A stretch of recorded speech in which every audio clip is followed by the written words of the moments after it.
lorsque la personne, elle entend les paroles du Seigneur Jésus et elle les met en pratique, dans les médias, elle comprend qu'elle est dans la bonne route, elle est dans la bonne direction.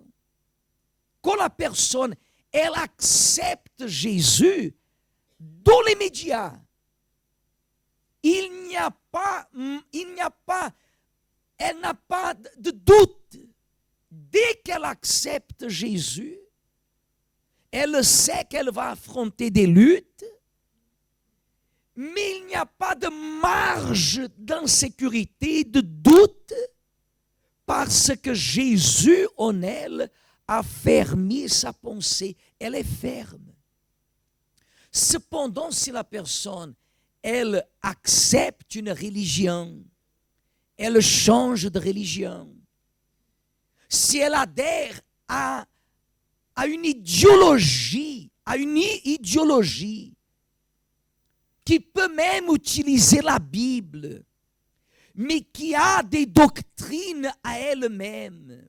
Vous savez ce qui arrive, c'est que des fois, les personnes, elles obligent Dieu à venir vis-à-vis d'elles, à venir en quoi? À revenir en quoi? En arrière. Des fois, la personne, Dieu venait à la rencontre de la personne, mais des fois, la personne elle-même, elle fait Dieu revenir en arrière. Quand la personne, elle va suivre Jésus, la parole de Jésus ne revient jamais en arrière. Vous voyez que Dieu, il considère, il pèse nos actions. Anne, elle a dit que Dieu, il pèse nos quoi? Nos actions. On a déjà parlé à ce sujet. Des fois, la personne, elle veut justice,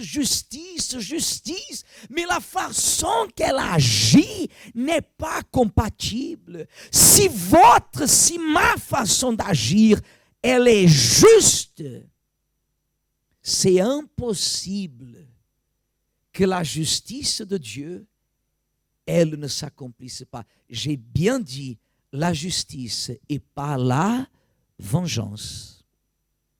Amen. Parce que la personne qui veut voir les autres périr, elle n'est pas juste.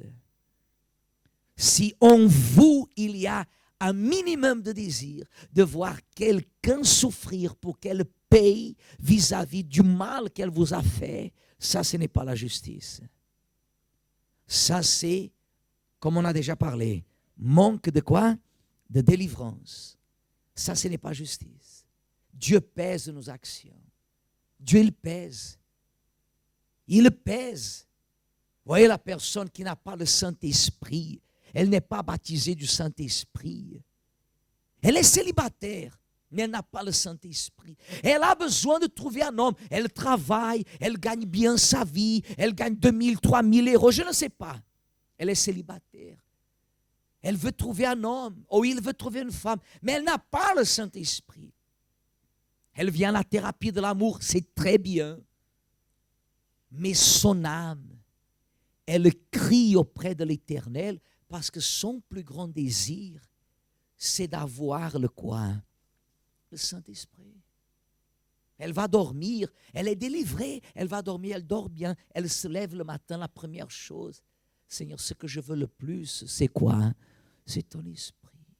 Quand quelqu'un vient lui dire comme ça, tiens, tu n'as pas encore trouvé un homme, elle ne se gêne pas. Vous savez pourquoi? Parce qu'elle ne trouve pas ça une injustice. Ce qu'elle trouve une injustice, vous savez ce que c'est? C'est d'être à l'église, c'est de connaître la Bible et de ne pas être baptisé du Saint-Esprit. Si vous avancez vers le livre de Job, avant le livre de Psaume, Job, chapitre 23, verset 1.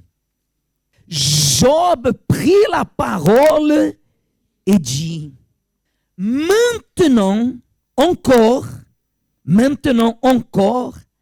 ma plainte est une, mais la souffrance étouffe mes soupirs.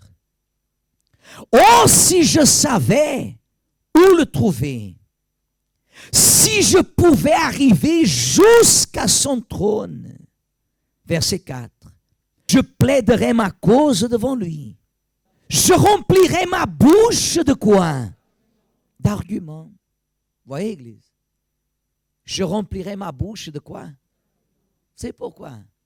Parce que quand la personne elle est juste, elle le sait qu'elle travaille. Elle sait qu'elle bouge. Quand la femme elle est juste et le mari est injuste et infidèle, par exemple, la femme qui est juste, la femme qui fait le meilleur, la femme qui a la maison propre, elle fait le meilleur pour son mari. Elle repasse pour son mari, elle fait à manger pour son mari, la maison elle est nickel, elle travaille, donne le meilleur pour ses enfants. Et ce mari est infidèle. Et là où elle n'a pas des arguments.